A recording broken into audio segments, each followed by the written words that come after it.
Alright, so what is going on YouTube family? What is good? J Ventures, y'all know what it is. Building the brand, building the channel, talk about my experience, my journey, my life. Today in this video, you know what we're gonna talk about. You see the title? Cross-country tips. Or cross-country driving tips. I'm gonna give a few pieces for y'all. I got a list here, and this is just definitely, of course, from my personal experience because I have traveled cross country not only once but twice. 1,500 miles up and 1,500 miles back. I'm gonna give you a few pieces, a few key tips that you should implement and you should, take. If you want to do the same thing, you want to travel cross country one day. Let's say you want to go to California, and maybe you just want to go to I don't know, maybe you want to go from California to New York for some reason. I don't know, for whatever reason. Or you want to go from Florida to Colorado or something.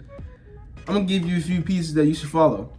Anyways, let's start off with number one I got for y'all. Is definitely pack some real food and pack some snacks. The reason I say pack some real food and pack some snacks, because for one, you never know what's going to happen when you're traveling cross country. Let's be honest.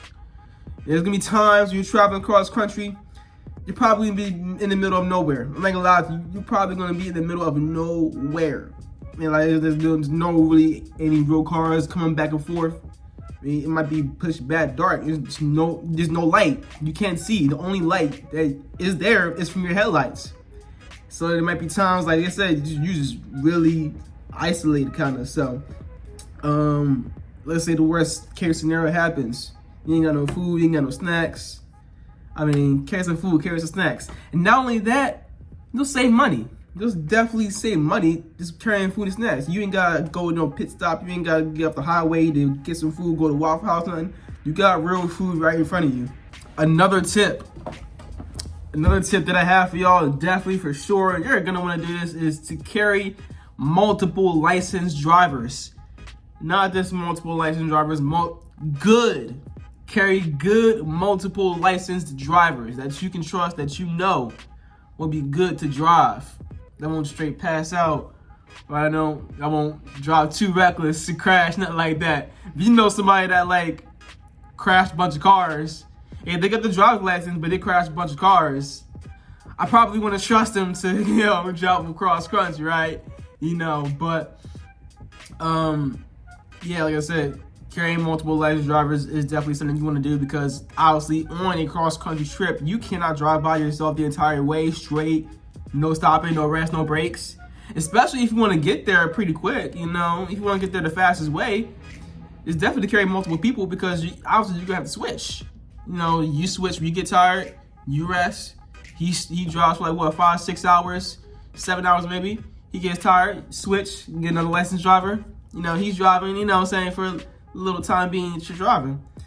Now, definitely another tip that I have for you guys is, now this is definitely something you want to do if you want to get more of the experience of cross-country driving. That is to travel to cities. Now, this is something personally I did not do.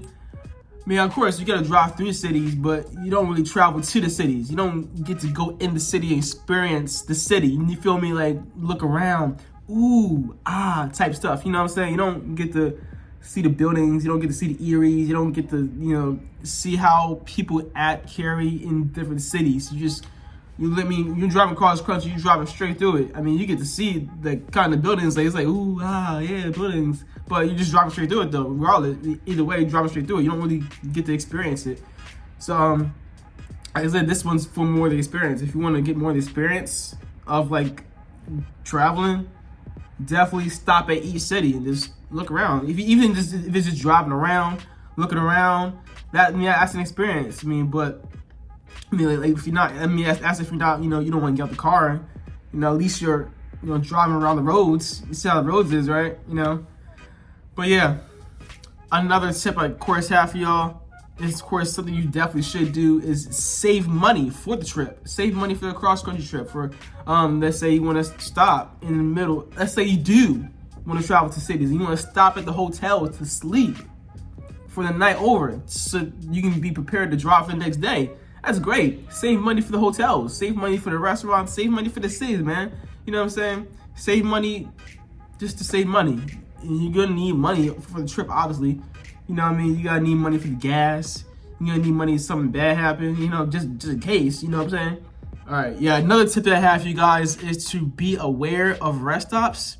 Now, personally, I'm not gonna lie to you. I stopped at my first rest stop ever in life, ever. In that cross-country trip on my last video, one of my videos. I stopped at a rest stop in Alabama. I was like, oh, this is cool. This is cool. I'm at a rest stop in Alabama. I've never even been to Alabama before, but I'm at a rest stop in Alabama. And you wanna know what? I came to realize really, really soon? This is dangerous as a motherfucker, boy. Being here is dangerous. I ain't gonna lie to you, it's dangerous. It was like, had been like, what? 12 a.m. It was literally like 12 a.m. It was like pitch black, of course, pitch black. Barely ain't any lights out there, you know what I'm saying? Pitch black, you know. We literally in the middle of nowhere, basically. There's no main roadways. I mean, it's a big highway, big long highway with no exit for tens of miles, you know what I'm saying? I mean, you feel me? Like, so I mean, it's not like it's accessible to where somebody can just come to your rescue immediately if something bad happens.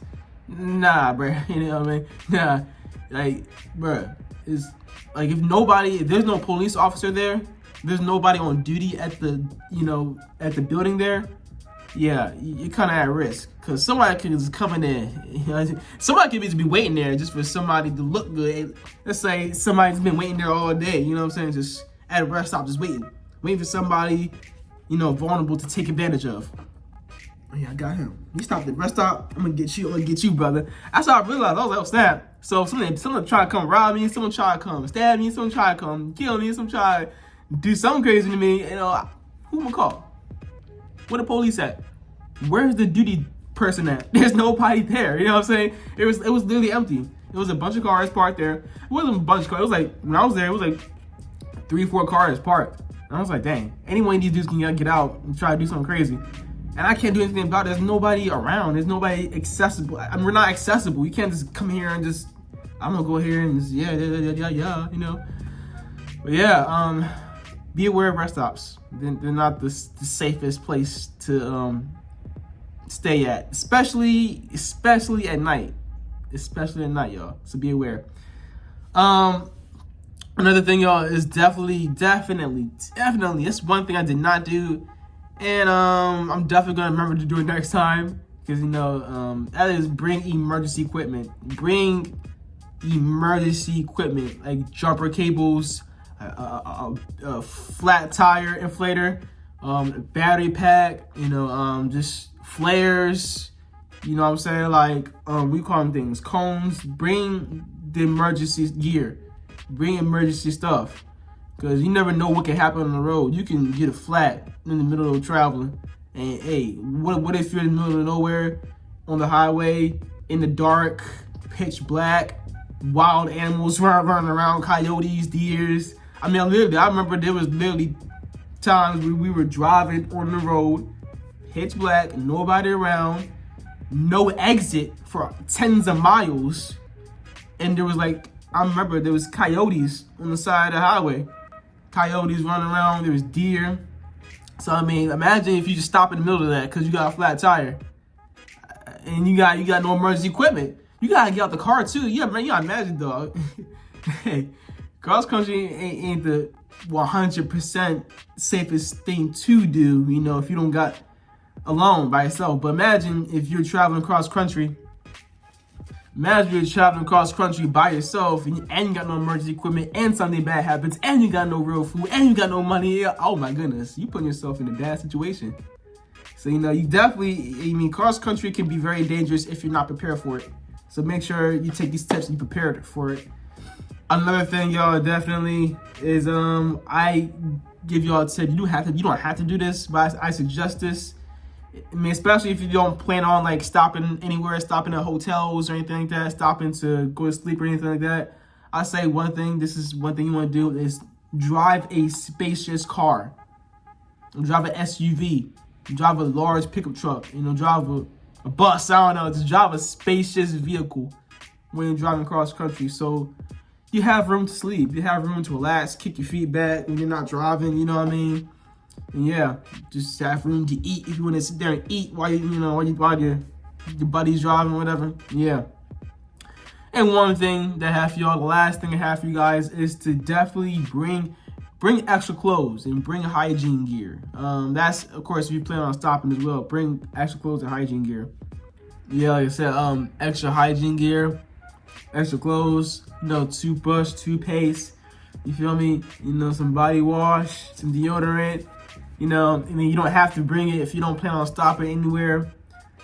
I brought extra clothes and my hygiene gear, but I didn't really stop anywhere when I traveled cross country. So, we just drove straight.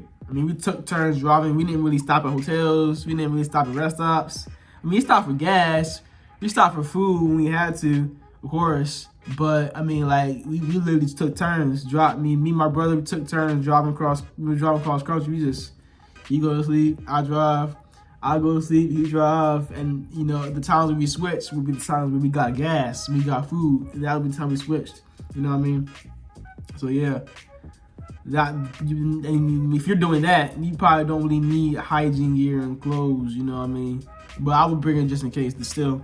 But anyways, y'all, that's it for this video. Those are some cross country driving tips that I have for you guys. This is, of course, from my personal experience. You already know what it is. Like, comment, subscribe. Stay tuned for more content. Stay humble, stay motivated, stay positive, stay inspired, stay healthy. Drink your water and eat your healthy food. You feel me? It's your boy Jay Ventures, building the brand out here. I'm checking out. Deuces. Peace.